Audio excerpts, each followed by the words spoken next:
The quiet suburban town of Willow Creek was the kind of place where everyone knew everyone else. Neighbors waved across white picket fences, children played in cul-de-sacs until the streetlights came on, and Friday nights were reserved for small-town football and backyard barbecues.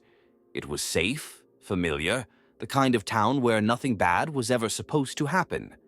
Among its residents was Lila Hart, a 17-year-old high school senior known for her soft-spoken nature and kind heart.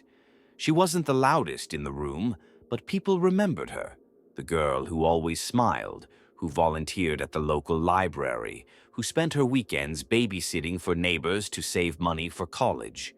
Lila dreamed of leaving Willow Creek one day, of studying art in the city and finally seeing the world beyond its quiet streets. Her parents, proud but cautious, trusted her completely. She had never given them a reason not to. That evening, a crisp Friday in late October, Lila had agreed to babysit for the Morrison family, who lived just a few blocks away. The Morrisons were new in town, friendly, polite, but still strangers to most. They had two young children, Eli, age 6, and Maggie, 4, both bright, giggling bundles of energy. Their parents, Travis and Hannah Morrison, had been invited to a charity dinner on the other side of town and needed someone responsible to watch the kids. Lila didn't hesitate. She had sat for dozens of families before, and besides, the Morrisons' home was beautiful. A recently renovated colonial with large bay windows and a soft glow that spilled across the front lawn. She arrived just before sunset, the sky bleeding shades of gold and violet. The house smelled faintly of cinnamon and fresh paint. Hannah Morrison greeted her warmly, giving the usual instructions. Snacks were in the pantry, bedtime at 8, emergency numbers on the fridge. Everything was routine, predictable, and safe. Lila smiled, nodding along, as little Maggie clung shyly to her leg. When the Morrisons finally left, the evening unfolded easily. The children watched cartoons, played with blocks, and begged for one more story before bed. Lila laughed as she tucked them in, promising that their parents would be home before they woke. Downstairs, she settled onto the couch, the comforting hum of the baby monitor beside her, and pulled out her sketchbook. The night was calm, almost too calm. Outside, a gentle wind rustled through the trees, and from somewhere down the street came the faint sound of a dog barking. She looked up once when she thought she heard something, a soft creak, maybe from upstairs, but shrugged it off. Old houses made sounds. She texted her mom around 9:30. "Everything's fine, kids are asleep. I'll be home by 11. Then she scrolled through her phone, liking a few posts, answering a friend's message about an upcoming art show. Her life felt perfectly ordinary, perfectly still. By 10:45, the Morrisons were running late. Lila didn't mind. She glanced out the window. The streetlights painted the sidewalk in long yellow streaks. A single car passed, its headlights sweeping across the front yard, and for a brief second her reflection flickered in the glass. Tired, calm, unaware. At 11:12, her mother sent a text. "All good. Don't forget to lock up before you leave." Lila replied, "Yep, just waiting for them to get back." That was the last message she ever sent. When the Morrisons returned home around midnight, they expected to find Lila reading on the couch or dozing lightly to the sound of the television. Instead, the living room was empty. The babysitter's bag was still by the door. The kids were asleep upstairs, undisturbed. The front door was locked from the inside. Outside, the autumn wind whispered through the silent streets, carrying with it a strange stillness, as if the whole town was holding its breath. Lila Hart had vanished without a trace, and no one in Willow Creek could ever explain what really happened that night. She had walked those streets 100 times before, but on that quiet October evening, something, or someone, was waiting in the dark. She never made it home. For the first few days after Lila's disappearance, Willow Creek felt like a town caught in a waking nightmare. Neighbors whispered over fences, parents double-checked their locks, and police cars prowled the quiet streets long after midnight.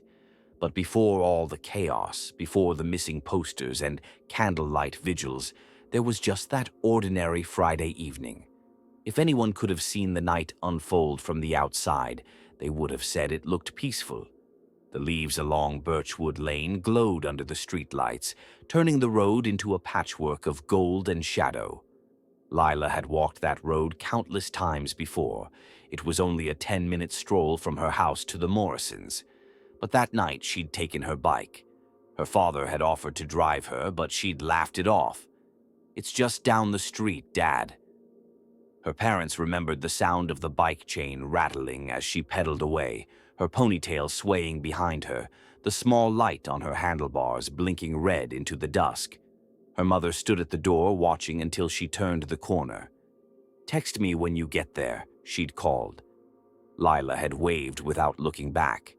When she arrived, the Morrisons were already dressed for the dinner, Travis in a navy suit, Hannah in a dark green dress. They thanked her again for coming on such short notice. Hannah had baked cookies earlier that day and packed a few in a tin for later, pressing them into Lila's hands with a smile. The warmth of the house, the cheerful kids, the faint smell of pumpkin-scented candles. Everything about that evening felt normal. The Morrisons left at 6:45. Lila watched their car pull out of the driveway, its headlights fading into the growing dark. She turned the deadbolt on the front door, just like her mother had taught her, and walked into the living room where the children were already sprawled across the carpet. Eli had built a fortress of cushions and blankets. Maggie danced around him in her pajamas, clutching a stuffed bunny. "You guys are supposed to be eating dinner," Lila teased, setting down her bag. Eli grinned. "We ate. We just didn't eat the vegetables." "Well," Lila said, laughing, "I guess that means double veggies tomorrow." By 8, she'd fed them, brushed their teeth, and read Goodnight Moon twice because Maggie insisted the bunny gets lonely if it's only once. When the kids finally fell asleep, Lila turned off the lamp and tiptoed back downstairs. The house had grown quiet, but not silent. The wind outside had picked up, tapping branches against the windows. Every so often, the heater clicked on with a low rumble. Lila made herself tea in the kitchen, humming under her breath. She noticed the back door's curtains sway slightly, though she didn't remember opening a window. She walked over, hesitated, and checked the lock. It was secure. She told herself she was being silly. The Morrisons' house backed onto a wooded lot. There was always wind, always movement. At 9:10, her best friend Amber texted, "You alive? Movie night at my place. We miss you." Lila smiled and sent back a photo of her tea mug and the baby monitor glowing faintly on the counter. "Wild night, living the dream," Amber replied with a string of laughing emojis and a heart. At 9:25, something small thudded against the window. Lila froze. Probably just a branch, she thought, until it happened again, softer this time. She drew the curtain back and peered outside. The yard was empty. The old maple tree swayed under the streetlight, and the neighbor's porch glowed in the distance. Nothing unusual. Still, her heartbeat quickened. She went to check on the kids, both asleep, Maggie snoring softly, Eli clutching his blanket. On her way back downstairs, she noticed the faint hum of static from the baby monitor. She adjusted the volume, frowning. For a moment, she thought she heard a whisper, just a single word, before it went silent again. Her phone buzzed. It was her mother asking if everything was fine. Lila typed back quickly, "All good. I'll be home by 11. She didn't know that message would become the last confirmed trace of her that night. At 10:30, the Morrisons' dinner ran long. They texted her an apology, saying they'd be home closer to midnight. Lila replied with a simple thumbs-up emoji. She sat back on the couch, flipping through a sketchbook, doodling absent-mindedly. The shape of a door, an outline of a shadow, a girl looking out a window. The neighborhood outside seemed to settle into deep sleep. A car passed once. A cat darted across the street. The hum of the refrigerator filled the silence. At 10:48, the security camera at the Morrisons' front door captured a brief flicker of movement. Just a blur crossing the porch. Too fast, too faint to make out. Inside, Lila looked up from her sketchbook, her pen pausing mid-line. She thought she heard footsteps on the porch, slow, deliberate. She turned off the lamp, her heart thudding in her chest. But when she peered through the window, no one was there. The clock ticked toward 11, and outside, Willow Creek seemed to hold its breath once again. The following morning, the entire town of Crestwood seemed to wake up under a heavy silence. The sun shone brightly, indifferent to the unease creeping through the quiet streets. At first, no one thought much about the missing girl. Babysitters overslept, phones died, plans changed. It happened. But by noon, when the neighbors realized her parents hadn't heard from her either, concern turned into something colder. Her name was Emily Rowe, 17 years old, reliable, kind, the sort of girl you trusted without a second thought. She had spent the evening babysitting the Turners' two kids, little Chloe and Max, just across the street. The Turners returned home around 11:30 p.m., and Emily was gone. Her bag was still in the kitchen, her jacket too. The front door was unlocked, and the only sound in the house was the slow ticking of the grandfather clock in the living room. The police were called within the hour. By sunset, flyers were already being printed. Volunteers searched nearby woods and drainage ditches. Every car that passed through town was stopped and questioned. The local diner became the unofficial headquarters for speculation and fear. Everyone had their own theory. A runaway, a jealous boyfriend, a stranger passing through. But none of those made sense. Emily wasn't the kind of girl to vanish without a word. And in a small town like Crestwood, strangers didn't just appear out of nowhere. When officers reviewed the Turners' home security footage, something strange emerged. At exactly 11:06 p.m., a shadow crossed the front porch. Not a person, not clearly, just a shape, tall and narrow, pausing at the edge of the frame. Then, nothing. The motion sensor light flickered once and went out.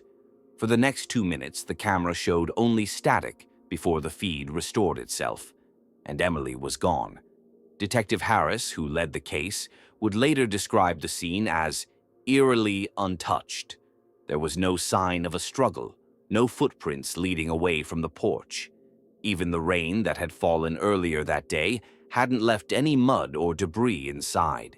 It was as if Emily had simply stopped existing. Her parents, Mark and Lila Rowe, were inconsolable. They begged the police for updates, combed through her social media, called every friend she had. Her last text had been sent at 10:58 p.m. "Kids are asleep, heading home soon." Nothing after that. Over the next few days, rumors started spreading. Someone claimed they saw a light deep in the woods behind the Turner property. Another said they heard a woman's voice calling for help near the riverbed. Search teams went out again and again, finding nothing but broken branches and silence. Then came the detail that truly shook everyone. Little Chloe, the younger of the two Turner kids, told her mother something that made her blood run cold. Emily was talking to someone, she said, before she left, but there was no one there. At first, Mrs. Turner assumed Chloe had dreamed it. Kids make things up, especially when adults are scared. But when asked again, Chloe insisted. She opened the door and said, "I'll be right there." Then she went outside. The police revisited the footage. The static returned at the same moment Chloe mentioned. For 2 minutes, Emily had been outside, 2 minutes that no one could explain.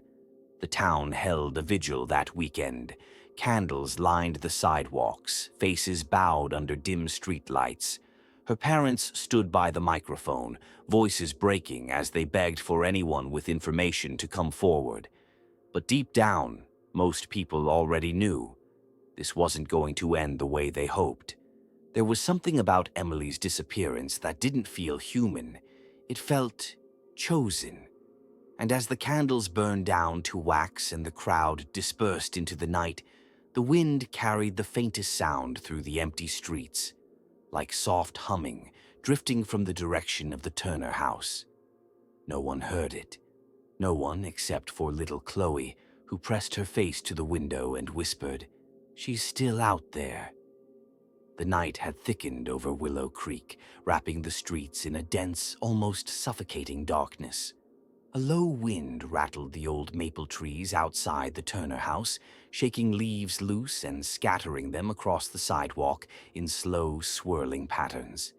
Inside, the house felt unusually quiet, too quiet, as if the walls themselves were holding their breath.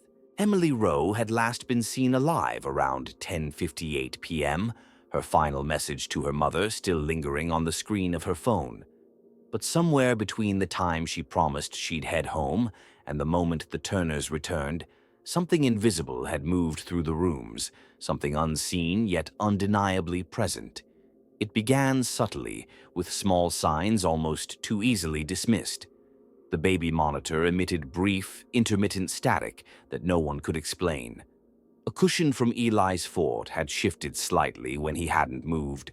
A picture frame that had hung straight all evening now leaned at a sharp angle. Emily, normally careful and meticulous, might have noticed, and perhaps she had. As the clock ticked past 11, a faint sound emerged from the kitchen. At first, it was soft, like the scraping of a chair leg across the tile floor. Then, unmistakably, there was a whisper, a single syllable carried by a current of cold air. Help. Or was it here? The word dissolved into the hum of the refrigerator. The voice seemed human, yet impossibly distant, echoing from a place that had no room to exist. Emily paused mid-step, her foot hovering over the floor. The hairs on her arms prickled. She glanced toward the staircase, empty. She shook her head, telling herself it was her imagination, the effect of the quiet and the shadows. Yet a gnawing sense of being watched crawled along her spine. Something about the air had changed. It had grown heavier, more oppressive. She returned to the living room, trying to focus on her sketchbook. The pen scratched across the page, doodling the familiar shapes of doors, windows, and long hallways. And yet, each line felt wrong, as though the shadows in the room were bending slightly toward her drawings, whispering along the edges. The temperature dropped, and Emily's breath became visible in the lamplight, curling in ghostly puffs that seemed to dissolve before reaching the ceiling. Then it happened. The living room window rattled sharply, as if struck by a sudden force. Emily froze, heart hammering. Outside, the yard was empty, the maple tree swaying gently in the wind, but the sound persisted, more insistent this time. She approached the window slowly, pulling the curtain aside. Nothing. Only the familiar sight of the street beyond, dimly lit by the flickering yellow streetlights. She exhaled, trying to steady her trembling hands. A loud thump echoed from upstairs. Emily's eyes widened. Eli and Chloe were asleep. That much she had checked. The house groaned, a low, mournful sound rising from the floorboards themselves. And then she saw it. A shadow moving quickly across the hallway at the top of the stairs, too elongated, too fluid to belong to a child or an adult. Emily's pulse spiked, her instincts screaming at her to run, yet her body refused to move. Something drew her toward the staircase. It wasn't curiosity. It was a force, subtle and inexorable, pulling her into the corridor where the shadow had passed. The air grew colder with each step, and the faint smell of cinnamon and pumpkin, remnants of an earlier, normal evening, turned acrid, metallic. Her flashlight flickered, then died. In the pitch of darkness, Emily's own breathing sounded deafening. Then a whisper, clearer this time. "Emily." It was her name, soft and coaxing, yet layered with something alien, a tone that carried a weight her ears shouldn't have recognized. The sound came from everywhere and nowhere. Panic surged. She bolted down the hallway, bumping into the walls, the floorboards groaning under her weight. At that moment, the Turner house became a labyrinth. Doors she knew were locked now stood ajar. The front door was no longer in its usual place. The kitchen led into a corridor that hadn't existed earlier. Emily's screams echoed, swallowed by the house as if the walls themselves were alive, shifting, responding to her fear. Outside, a neighbor driving past glanced toward the house and saw something peculiar. A faint glow, pale and unnatural, flickered through the second-story windows.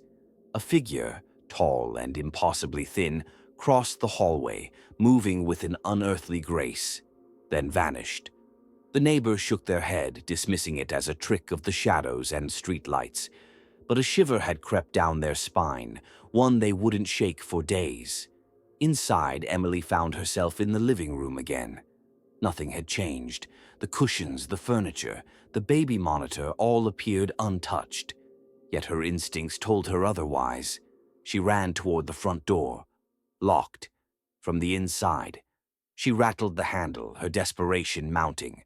Then the whisper returned, closer, almost behind her. "Don't leave!" Emily's hands flew to her ears, trying to block the sound, the force, the presence. She stumbled, catching herself on the sofa. Her flashlight flickered back to life for a moment, revealing something that froze her blood. A trail of footprints, wet, dark, and elongated, leading away from the front door and into the woods behind the house. The footprints were too large for her, too stretched for any ordinary person. And yet, they seemed real. She grabbed her phone to call for help. No signal. A message? Nothing. The screen lit, then went black, as if consumed. Panic became terror. Emily realized with a sickening clarity that she was no longer entirely in control. The house, the night, the shadows themselves were aware of her presence. The next moments were a blur. A sudden rush of wind, a flash of light from the hallway, and then silence. The front door swung open, but not by her hand.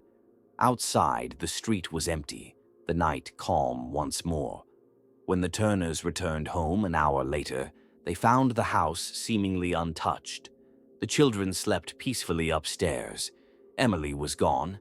Her bag and jacket remained, the only clue to her presence, the faint, wet footprints leading from the front door toward the dense line of trees behind the property, and a lingering sense that the house had swallowed its occupant, leaving nothing behind but shadows and whispered warnings. By the time the neighbors realized something was wrong, the fear had begun to spread like wildfire.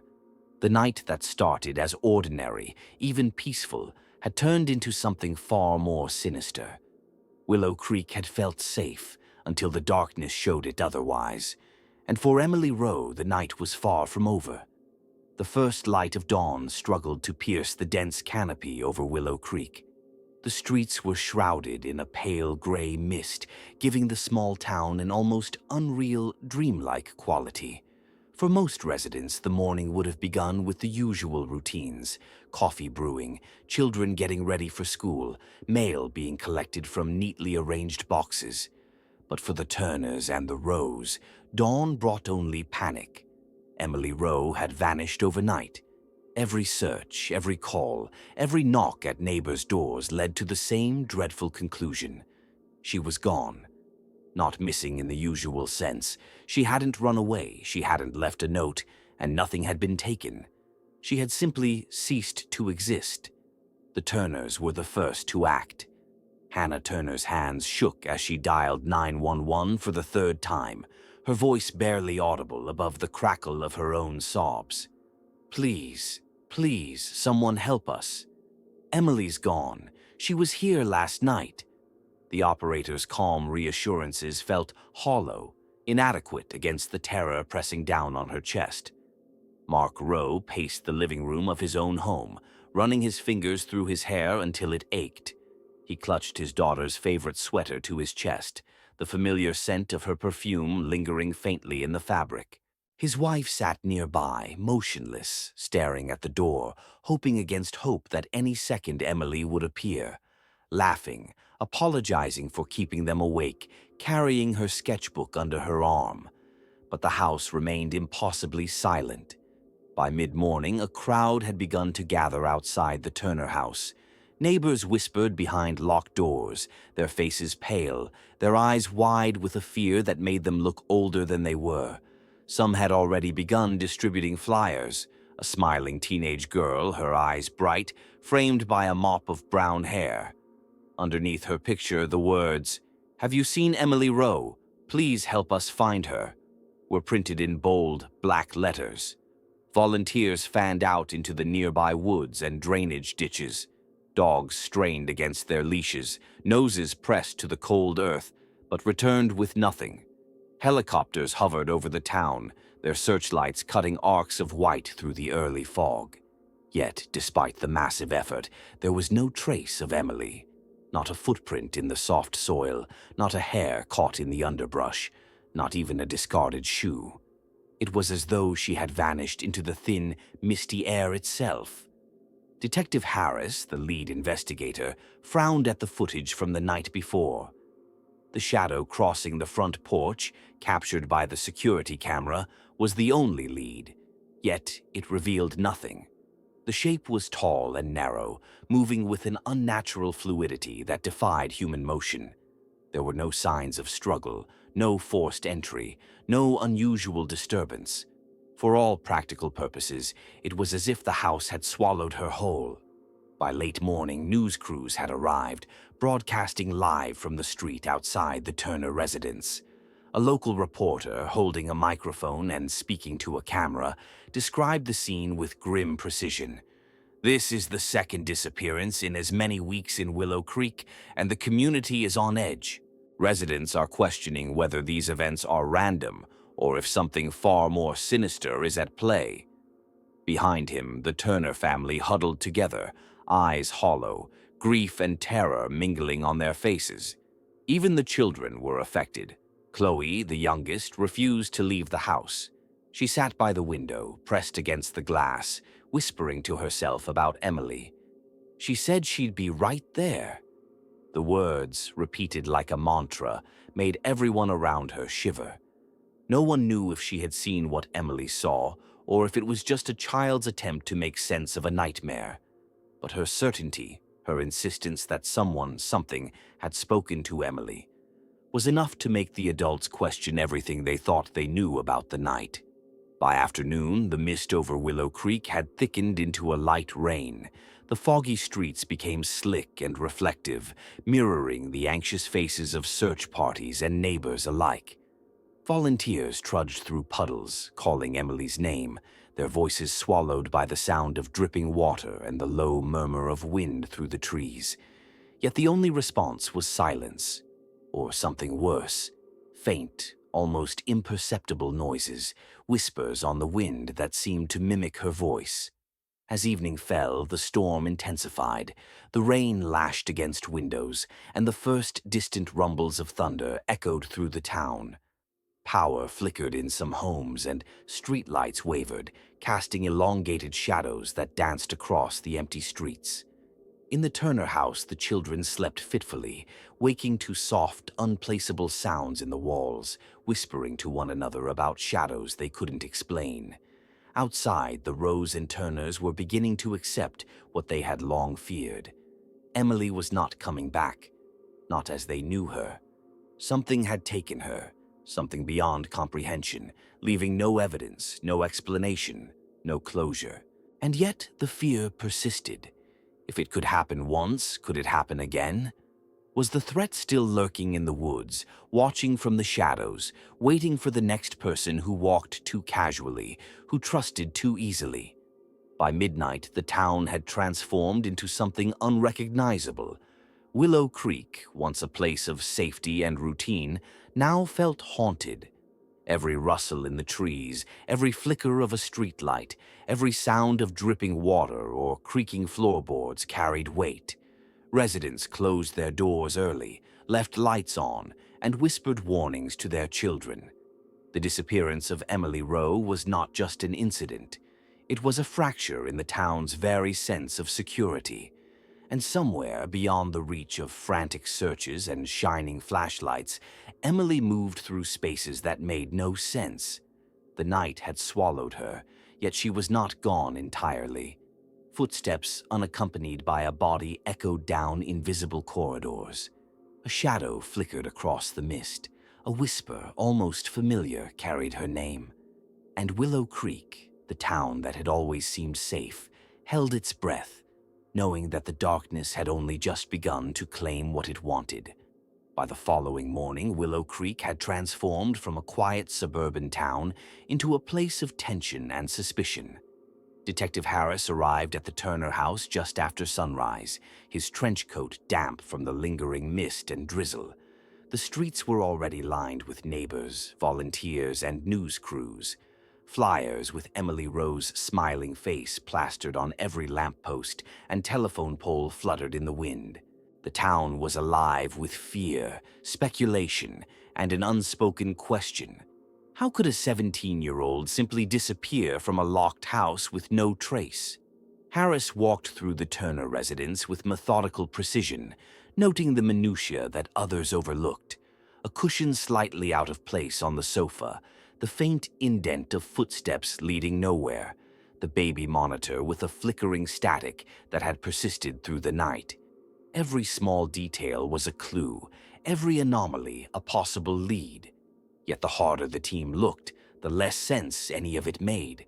Search parties were organized immediately. Teams of volunteers armed with flashlights, raincoats, and thermal cameras combed the nearby woods, drainage ditches, and overgrown creek banks. Dogs strained at their leashes, noses pressed to the damp ground, sniffing for Emily's scent.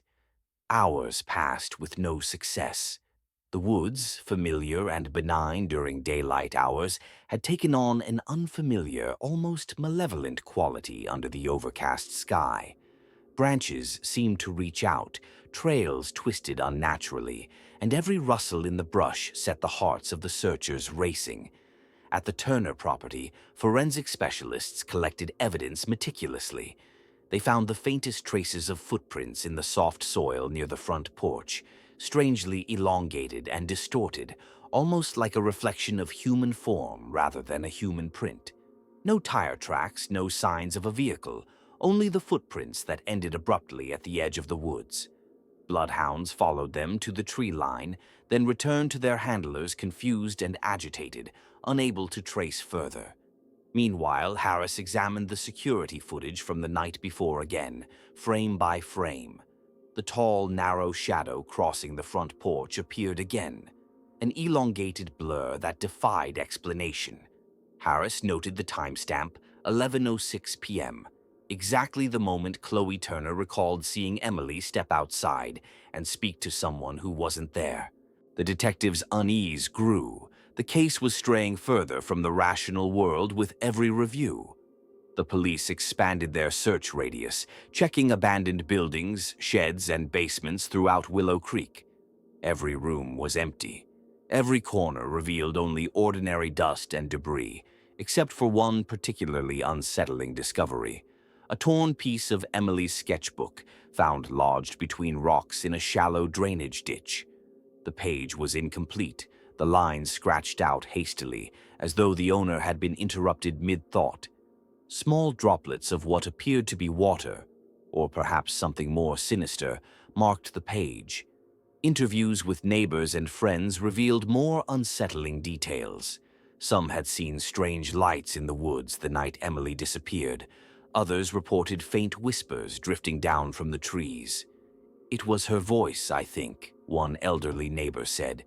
"But it didn't sound like her at all. It was different."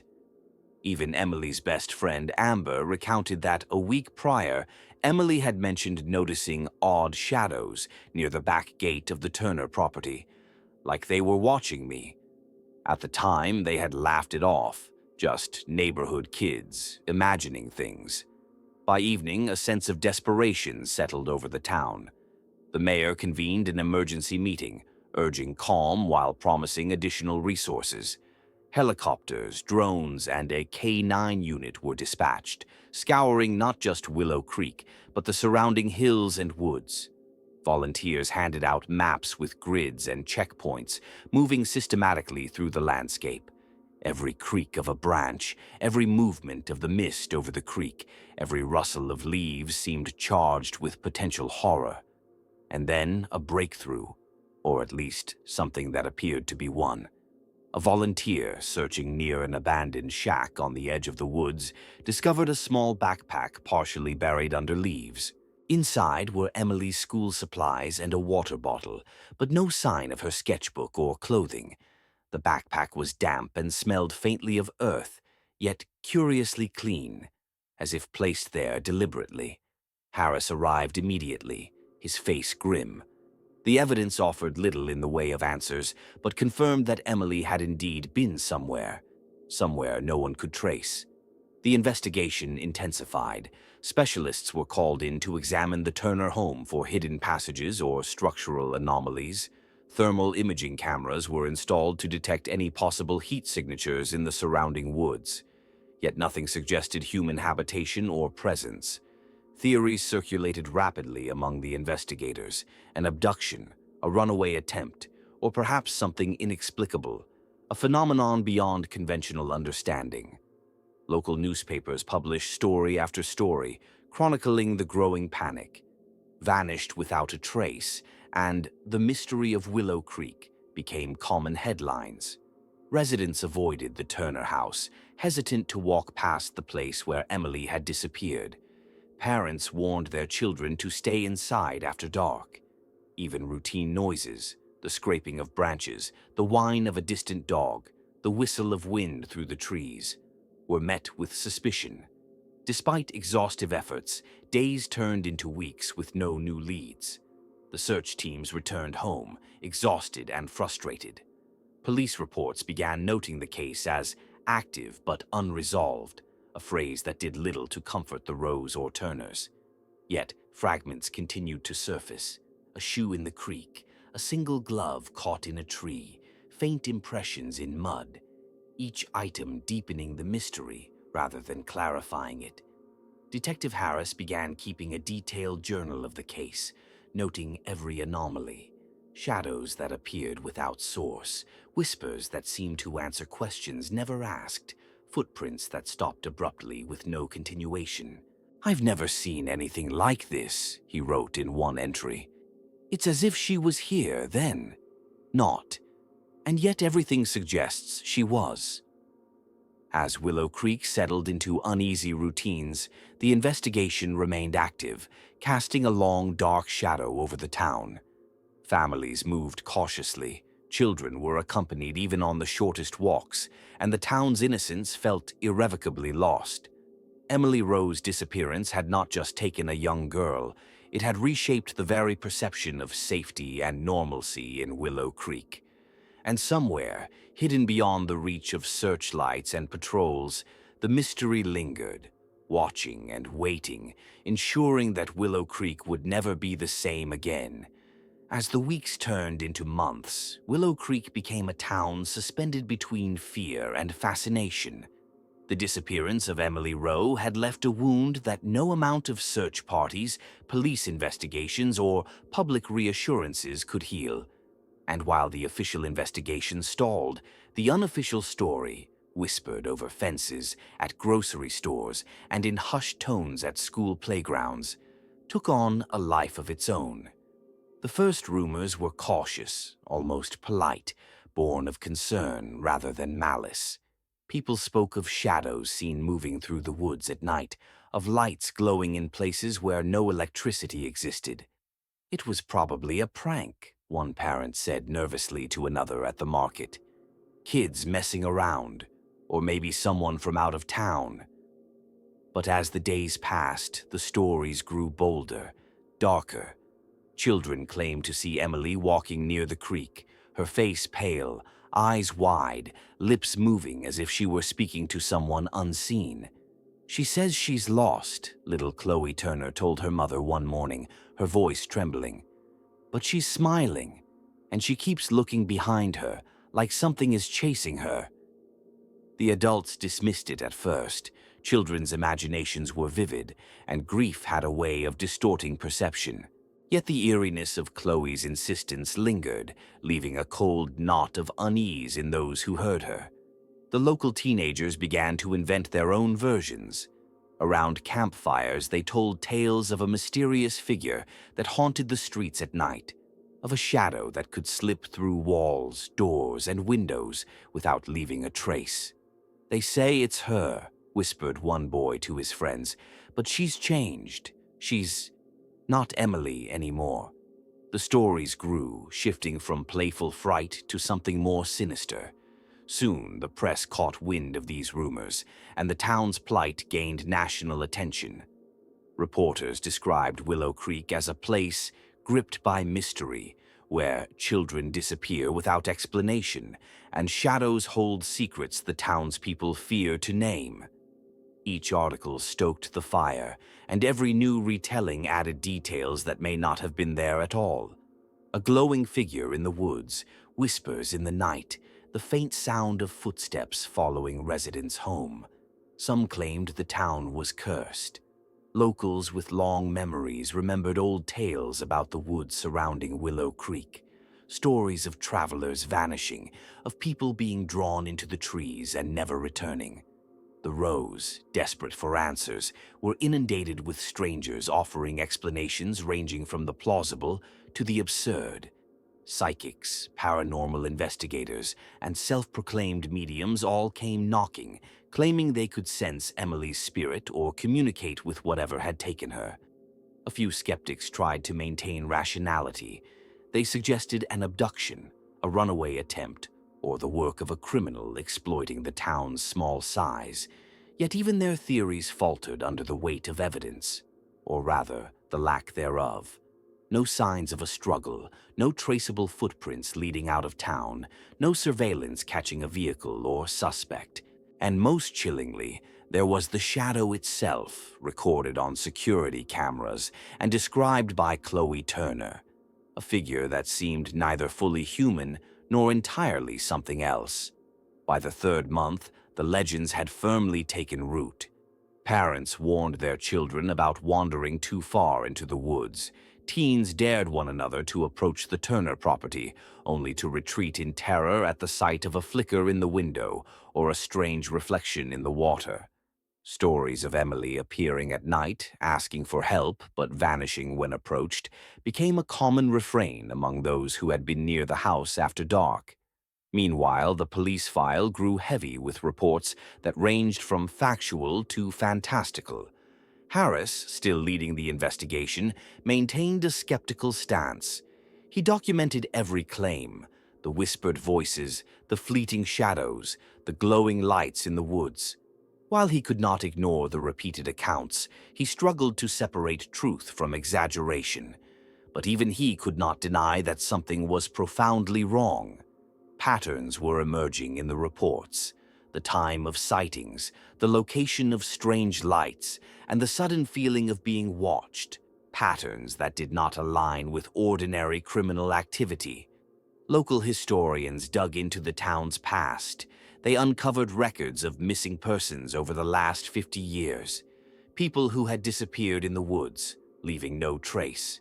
Newspapers from decades ago recounted tales of travelers vanishing overnight, sometimes in full view of witnesses, sometimes entirely without warning. Willow Creek has always had its mysteries, one historian said cautiously. Emily Rowe is just the latest chapter.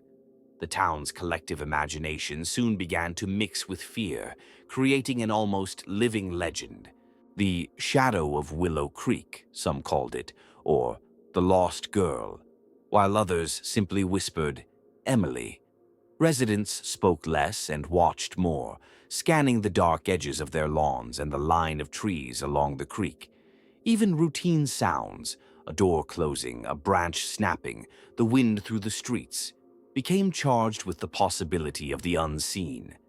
Candlelight vigils continued, but they were no longer just acts of remembrance. They became statements of resistance, a way for the community to assert that Emily's disappearance would not define them entirely. Parents held their children close, volunteers patrolled the streets, and townsfolk whispered prayers against a darkness they could neither see nor name. Yet the stories persisted. Emily, some said, had been taken but remained close, trapped between worlds. Others claimed she had been chosen, selected by some force that lingered in the woods, waiting for anyone careless enough to wander too far after nightfall. Every new story, every whispered rumor, strengthened the myth, making Willow Creek a place where shadows were feared, doors were double-locked, and the night carried a pulse of unspoken terror. And while the town tried to carry on, to pretend that life could return to normal, everyone knew deep down that Willow Creek would never be the same. The whispers, the legends, and the shadows were now a part of its fabric, woven into the streets, the trees, and the minds of those who lived there. Emily Rowe had vanished, but in the hearts and imaginations of the townspeople, she had never truly left. It had been nearly 3 years since Emily Rowe vanished from Willow Creek. The town had moved forward in fits and starts. Children grew older, streets were repaved, and the local diner saw new faces. Yet the memory of that October night remained ever present, like a shadow stretching over every quiet corner. Families avoided walking alone after dark, windows stayed lit late into the night, and the name Emily Rowe still appeared in hushed conversations whenever someone noticed a flicker in the trees or an unexplained noise in the wind. Then, one late autumn morning, a man named Jonathan Peters was clearing an overgrown path behind an abandoned cabin at the edge of the woods when he stumbled upon something unusual. Half buried beneath a tangle of roots and decaying leaves was a small weathered trunk, its lock rusted but intact. Curious, he pried it open and recoiled. Inside were several items that had once belonged to Emily: her backpack, a sketchbook now warped by moisture, a single glove, and a delicate charm bracelet she always wore. Every object was damp, some partially covered in moss, as though they had been lying there for years, but carefully preserved by some unseen hand. Word of the discovery spread like wildfire. The Rows were notified immediately, and within hours Detective Harris and his team were at the site, securing the area and documenting every detail. The news sent shockwaves through Willow Creek. The case that had haunted the town for years suddenly had tangible evidence. For the first time, there was something concrete to examine, something that could bring clarity to a mystery that had confounded investigators and terrified residents alike. Harris carefully examined each item. The backpack contained remnants of Emily's school supplies, slightly faded and water-stained, but remarkably intact. The sketchbook's pages were warped and smudged with streaks of dirt, but they revealed drawings of the woods behind the Turner property.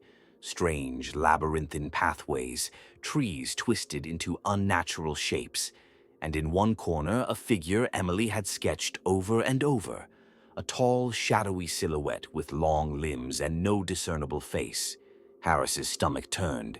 He had seen this shape before, in the security footage, in Chloe Turner's recollections, and now it was here, etched into Emily's own hand. As the investigation continued, a forensic team discovered another unsettling detail. Tiny footprints pressed into the earth beneath the cabin, visible only when the morning sun struck the ground at a particular angle. They were too small to belong to an adult, too large for a child, and distorted in a way that defied normal anatomy. The prints led in a single direction, deeper into the woods, and vanished at a rocky outcrop. No trail continued from that point, no clue of what might have happened next. Amid the excitement, local legends resurfaced. Stories that had once been whispered as warnings now took on the weight of evidence. Some claimed that the trunk had been left there deliberately, a breadcrumb in some unknown game, perhaps even by Emily herself, or by the shadow that had haunted her. Others suggested it was a lure, a trap to draw attention back to the woods, to entice the curious into repeating the events of that fateful night. The Rose, desperate for closure, examined the items with trembling hands. The charm bracelet, still intact, held charms Emily had collected over her 17 years. A tiny paintbrush, a miniature book, a star, and a moon. But one charm was new, unfamiliar, jagged, and carved from a dark stone.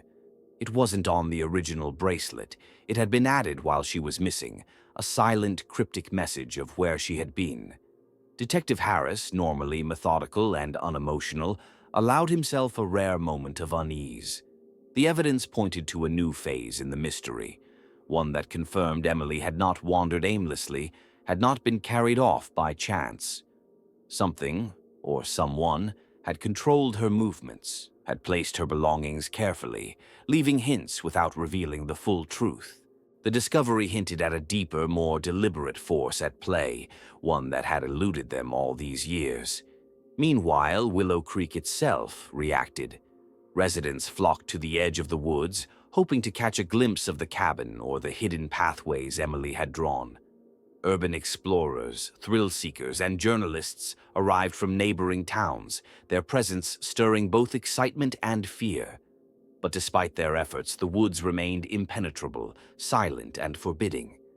The pathways Emily had sketched seemed to shift when observed, trees appearing closer together, rocks in different positions, trails that disappeared entirely. The forest itself seemed alive, aware, and unwilling to reveal its secrets fully. Then came the first strange report.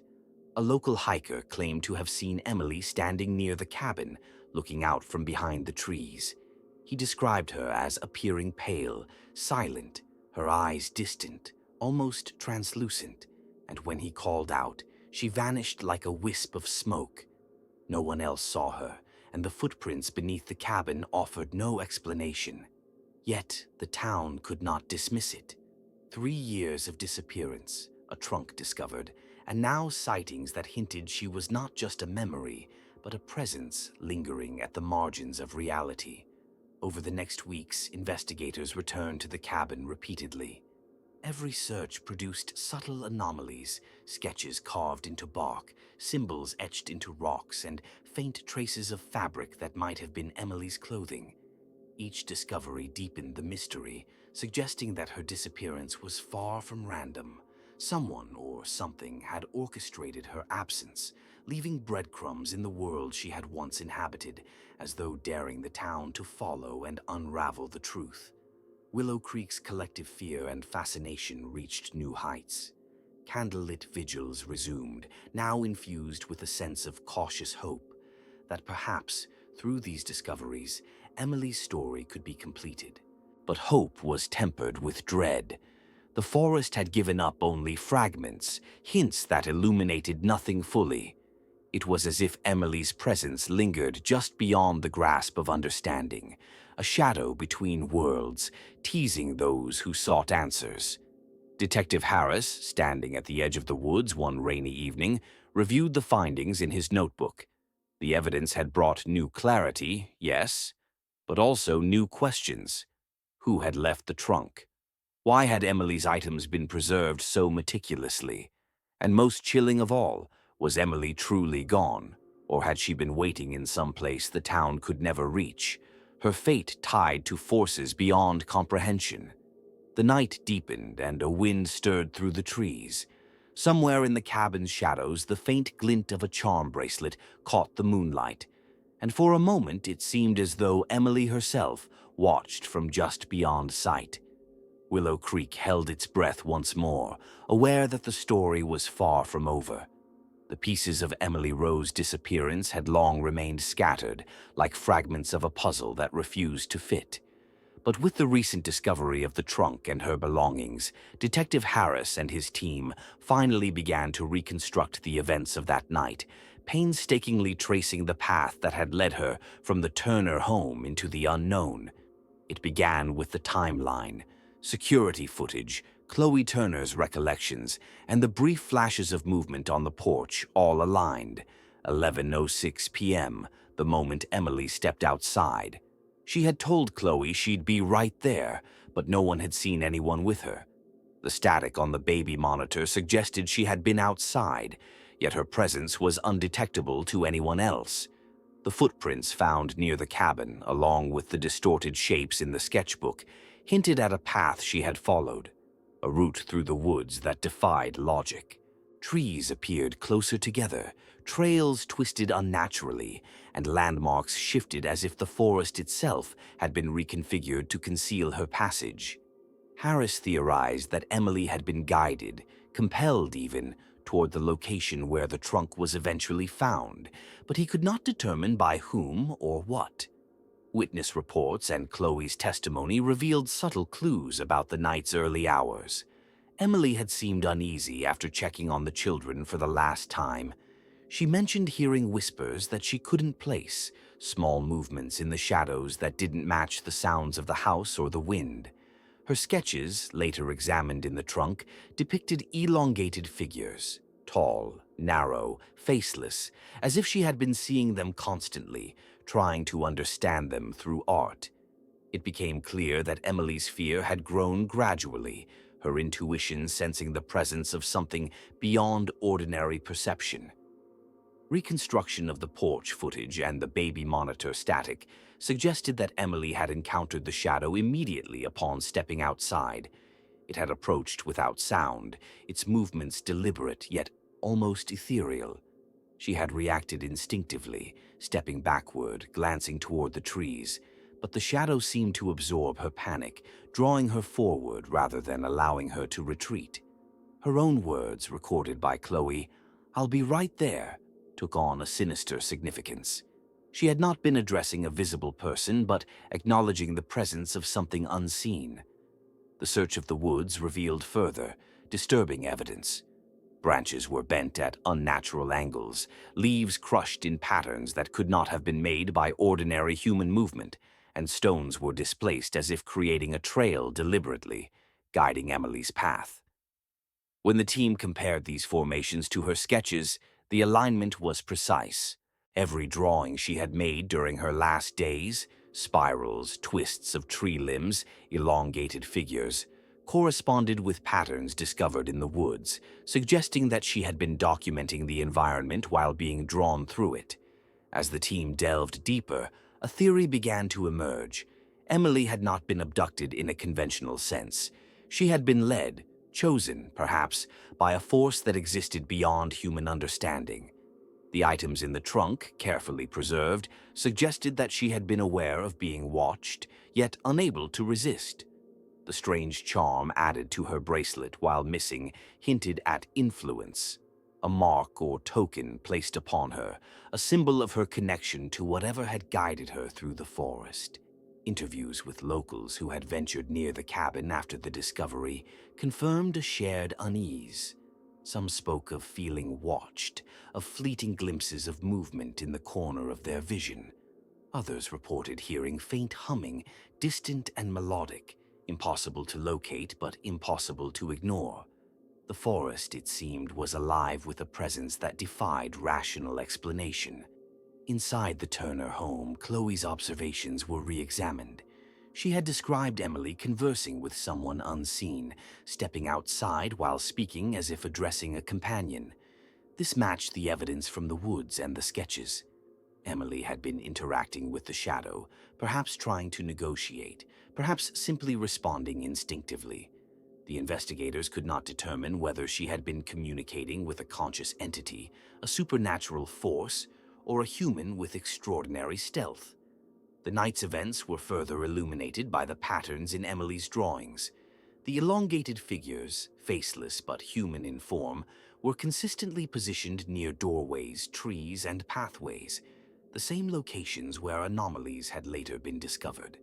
Harris concluded that Emily had been aware, on some level, of a presence following her, guiding her.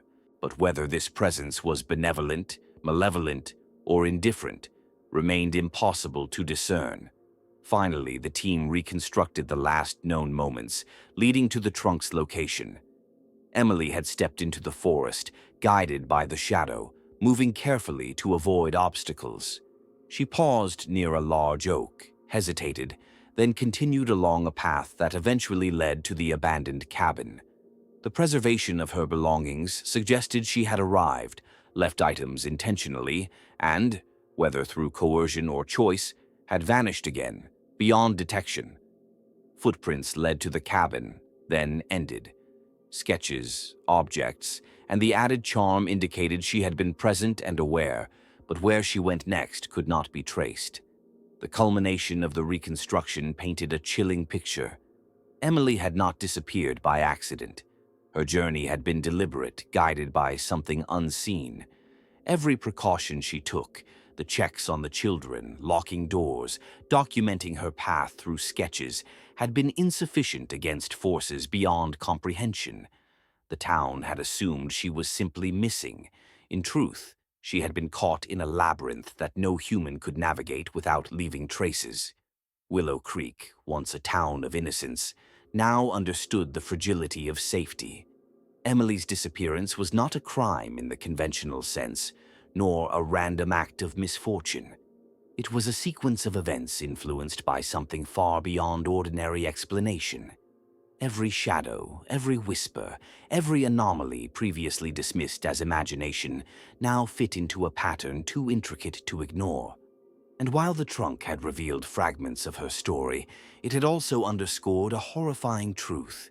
Emily Rowe had endured something the town could barely comprehend, and her absence, her continued presence in fragments, was a reminder that some mysteries could never be fully solved. The shadow that had led her through the night remained unaccounted for, a silent force lingering just beyond human understanding. Willow Creek had the pieces. The narrative could be reconstructed, but the final, terrifying question persisted. Had Emily been guided into safety, into captivity, or into something far stranger? The answer remained beyond reach, as elusive as the shadows she had walked beside, leaving the town with knowledge and fear intertwined. Months passed after the discoveries in the woods and the abandoned cabin, yet the air in Willow Creek remained thick with unease. Emily Rowe's belongings had been catalogued, photographed, and carefully stored by authorities, but the truth of her disappearance remained elusive. The reconstruction of her final hours painted a chilling narrative, one in which she had been guided by forces beyond understanding, yet it offered no clear answers about her ultimate fate. The town had fragments but no closure. The Rows, exhausted by years of uncertainty, held tightly to those fragments. Mark Rowe, once stoic, now moved with a quiet desperation, examining the sketches in their home office nightly.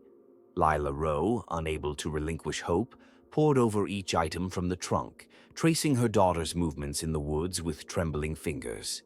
Every symbol, every illustration, every object became a testament to Emily's presence, a presence that seemed to linger just out of reach. Detective Harris summarized the case in the final report, knowing full well that it could never fully capture the reality of what had occurred. Emily Rowe was last seen stepping outside the Turner home, he wrote, his tone clinical but haunted. Evidence indicates she was guided through the forest to an abandoned cabin, where her belongings were deliberately placed. The precise nature of the guiding force remains undetermined, though patterns suggest an intelligence or influence beyond human comprehension. The shadow observed in security footage and described by witnesses is believed to be connected, yet its origin and intentions cannot be confirmed. The case remains open-ended. Public interest waned slowly, as months and then years diluted the urgency of the mystery. Yet Willow Creek could never fully forget. Parents clutched their children tightly, neighbors double-checked locks, and teenagers dared each other to walk the perimeter of the woods, though few ever did. Emily Rowe became a legend, a cautionary tale woven into the fabric of the town. Candlelight vigils continued sporadically, a ritual to honor the missing and confront the unknown. The final piece came unexpectedly, nearly a year after the cabin discovery. A letter, handwritten on aged paper, was found wedged into the trunk beneath Emily's sketchbook. The handwriting was delicate, unmistakably hers, yet the words were cryptic. "I walked where the shadows guided me. I am safe, but not free. They watch, always, and I can only leave traces. Remember me, not for what was taken, but for what remains. Follow if you dare, but beware the paths that shift. The letter ignited a mixture of hope and terror in the Rose and the investigators. Emily was alive, or at least she had been when she wrote it, yet the content suggested she was held in a liminal space, neither fully present in the town nor completely removed from the world. The shadow, whatever it was, had not released her entirely. The guidance that had taken her through the woods had become a prison, a labyrinth she could navigate only with difficulty. In the days that followed, residents of Willow Creek reported subtle anomalies: lights flickering in abandoned buildings, whispers in the wind, figures glimpsed between trees at dusk. The town understood that Emily's presence, her essence, her story, was woven into the world around them. She had left tangible reminders, but the full truth remained just beyond their grasp. Emotionally, the impact was profound. The Rose learned to live with uncertainty, finding small moments of peace in remembering their daughter through sketches, letters, and objects that bore her mark. The Turner family, particularly little Chloe, who had been the last to see Emily, became a quiet guardian of her memory, understanding that what had happened that night was far beyond ordinary comprehension. The town, collectively, adapted to a new reality. Willow Creek was no longer the innocuous suburban enclave it had once been. Shadows were acknowledged, whispers treated with caution, and the forest behind the Turner home became both a place of fear and reverence. Residents had learned to live alongside the unknown, accepting that some mysteries do not resolve, that some stories do not have endings that satisfy human logic. In the final reflection, Detective Harris spoke at a town meeting, his voice carrying both authority and empathy. We may never fully understand what happened to Emily Rowe. The evidence suggests guidance, influence, and perhaps forces we cannot perceive. But what remains is undeniable: her presence, her courage, and the fragments she left behind. Our responsibility is to remember, to respect, and to learn from what we cannot explain. And so Willow Creek continued, a town forever changed, its streets lined with shadows both literal and metaphorical. The mystery of Emily Rowe became a part of its identity, a reminder of the fragility of safety, the persistence of memory, and the inexorable pull of the unknown. Some questions had been answered, some fragments recovered, yet the most important truths remained suspended in darkness. The story closed, yet remained open. In the rustle of leaves, in the flicker of a distant light, in the subtle sway of a curtain at night, Emily's presence could still be felt. Willow Creek had learned to live with her absence, but also with her persistence. The town had endured, but so had the mystery, lingering like a shadow along the edges of reality, whispering that some paths can never truly be retraced, and some questions can never be fully answered. And in that silence, one could almost hear a faint voice, barely audible, drifting through the trees. I am still here.